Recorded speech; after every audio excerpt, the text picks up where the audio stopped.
Hello and welcome everyone, you are watching the Bengali tips and trick YouTube channel.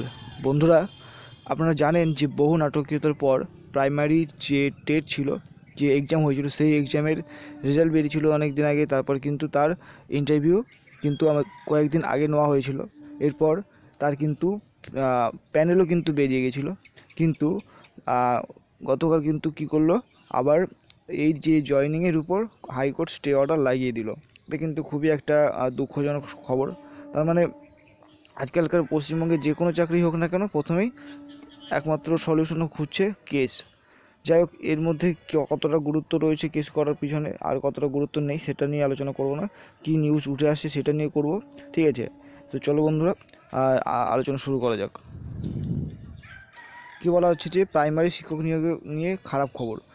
প্রাথমিকে শিক্ষক নিয়োগে স্থগিতাদেশ জারি করল কলকাতা হাইকোর্ট। 16,500 জন শিক্ষক নিয়োগের প্রক্রিয়া শুরু করেছিল প্রাথমিক শিক্ষা পর্ষদ।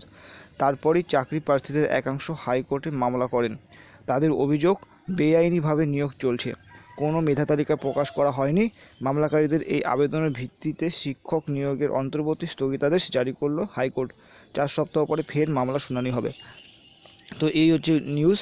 তো আমি আশা করব যে 4 সপ্তাহ পরে মামলা যেন পজিটিভ বা নেগেটিভ যাই আসুক যেন ভালোর জন্য আসে। ঠিক আছে, তো বন্ধুরা এই খবর ছিল। যদি ভিডিওটি ভালো লাগে তাহলে কিন্তু লাইক করে দিয়ে দেবেন, আর হচ্ছে চ্যানেলে যদি নতুন থাকেন তাহলে কিন্তু চ্যানেলটি সাবস্ক্রাইব করুন পরবর্তী ভিডিওর নোটিফিকেশনের জন্য। দেখা হচ্ছে পরবর্তী ভিডিওতে। টাটা।